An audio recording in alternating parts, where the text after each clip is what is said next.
दोस्तों नमस्कार। आर के ओपिनियन में आपका स्वागत है। देश की संसद पर कब कब हमला हुआ, उनके पीछे क्या क्या कारण थे, इस वीडियो के माध्यम से सुनें।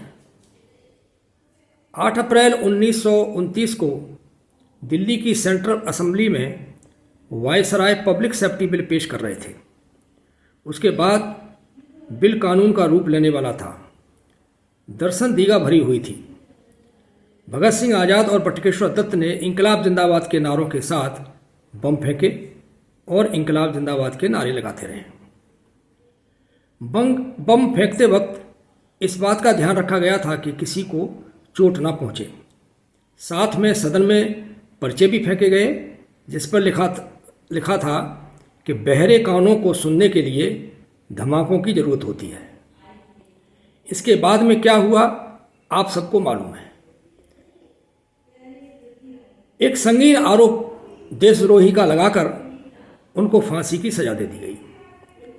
परंतु इस वारदात का मकसद स्पष्ट था कि ब्रिटिश सरकार के खिलाफ इंकलाब लाना था, देश और देश के बाहर ब्रिटिश के खिलाफ माहौल बनाना था और देश से ब्रिटिशर्स को भगाना था। ब्रिटिश सरकार के लिए आतंकवादी गतिविधि थी और भारत के लिए देश प्रेम की ज्वाला से धड़कता हुआ क्रांतिकारी कदम। 13 दिसंबर 2001 को और घटना घटी। दिन दहाड़े 11:30 बजे कश्मीरी आतंकवादी जो लश्कर तोयबा और जैसे मोहम्मद तंजीम से जुड़े आतंकवादी थे, संसद पर हमला किए। अंदर घुसने की कोशिश की, परंतु ड्यूटी पर तैनात सुरक्षा बलों के साथ मुठभेड़ हुई। उसमें कुल 14 लोग मारे गए और 22 घायल हुए। अफजल गुरु को छोड़कर सभी उग्रवादी पाकिस्तान से थे। उग्रवादियों द्वारा संसद पर हमले का कारण स्पष्ट था कि भारत के मोस्ट वल्नरेबल इंस्टालेशन को बर्बाद करके दुनिया का ध्यान कश्मीर की समस्या के प्रति आकर्षित करना था। यह यूएन की सुरक्षा परिषद के नियमों का उल्लंघन स्पष्ट था और एनिमी गतिविधि के अंतर्गत आता था। देश की सुरक्षा में सेंध थी, अतः सबकी सजाए मौत जरूरी थी। ड्यूटी पर तैनात दिल्ली पुलिस और सीआरपी के जवानों की मुस्तैदी की वजह से यह हमला असफल कर दिया गया, परंतु हमारे जवान शहीद हुए। इसके बाद अभी हाल में 13 दिसंबर को संसद में फिर घुसपैठ हुई। इस घुसपैठ में 2 युवा संसद में नियमों के तहत पास लेकर संसद में दाखिल होते हैं। दर्शक दीर्घा से लोकसभा हॉल में जंप करके स्मोक बम से पीले रंग का धुआं फैलाते हैं। एक युवती और एक युवक संसद के बाहर पकड़े जाते हैं। एक युवक इन सबके मोबाइल लेकर भाग जाता है, परंतु बाद में सभी को पकड़ लिया जाता है।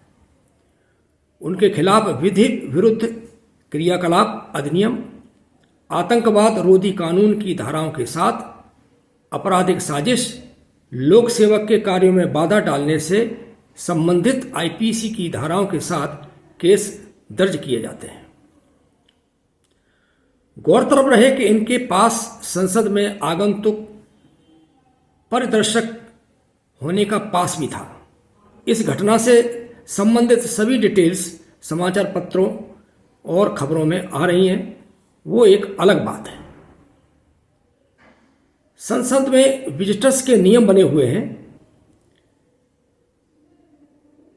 कि जो भी बाहर से आगंतुक आएंगे उनके लिए नियम है 386 के तहत सदन की बैठकों के दौरान परिदर्शकों इस शब्द को संसदीय भाषा में अजनबी के रूप में संदर्भित किया गया है। उनके प्रवेश तथा हटाए जाने को नियंत्रित करता है। नियम 387 अध्यक्ष मतलब लोकसभा अध्यक्ष द्वारा जब कभी ठीक समझा जाए अजनबियों को सदन के किसी भाग से बाहर चले जाने का आदेश दिया जा सकता है। नियम 387 ए के अनुसार अध्यक्ष द्वारा अधिकृत नियम 387 प्राधिकृत सचिवालय के पदाधिकारी को लोकसभा सदस्यों के लिए आरक्षित सदन परिसर के भीतर किसी भी अजनबी को हटाने अथवा हिरासत में लेने का अधिकार देता है। इसमें ऐसे अजनबी शामिल हैं जो दुर्व्यवहार करते हैं, अध्यक्ष के विनियमों का उल्लंघन करते हैं। सदस्य केवल व्यक्तिगत रूप से परिचित व्यक्तियों के लिए ही विजिटर कार्ड के लिए आवेदन कर सकता है। इसके लिए प्रमाणीकरण आवश्यक है। इसमें कहा गया है कि उपरोक्त नामित आगंतुक मेरा रिश्तेदार या व्यक्तिगत मित्र है, मैं व्यक्तिगत रूप से जानता हूं और मैं उसके लिए पूरी जिम्मेदारी लेता हूं। इस तरह का प्रक्रिया के बाद उनको पास दिया जाता है। आगंतुकों की दीर्घा में प्रवेश के लिए कार्ड आमतौर पर एक बैठक के लिए या 1 घंटे के लिए जारी किया जाता है। ये कार्ड हस्तांतरण के लिए नहीं होता है और धारक द्वारा इसमें दी गई शर्तों का पालन करने पर ही जारी किए जाते हैं। कारण इन घुसपैठियों का प्रथम दृष्टया किसी को नुकसान पहुंचाना नहीं था। सरकार की जो पॉलिसी है जिससे बेरोजगारी की समस्या है, उसके खिलाफ ये कदम था। ये भी साफ है कि घुसपैठियों की सिफारिश करने वाले सांसद प्रत्यक्ष या परोक्ष रूप से इन्हें जानते होंगे। नियमों का उल्लंघन एक क्राइम तो है, परंतु उनकी नीयत आतंकी नहीं है और बेरोजगारी की समस्या को लेकर युवकों में रोष है। परंतु कुल मिलाकर सुरक्षा में सेंध का मामला है जो एक क्रिमिनल केस बनता है और दुखद भी है, क्योंकि सुरक्षा की खामियों ने भारत के 2 प्रधानमंत्रियों को खोया है। वीडियो सुनने के लिए धन्यवाद। जय हिंद, जय भारत।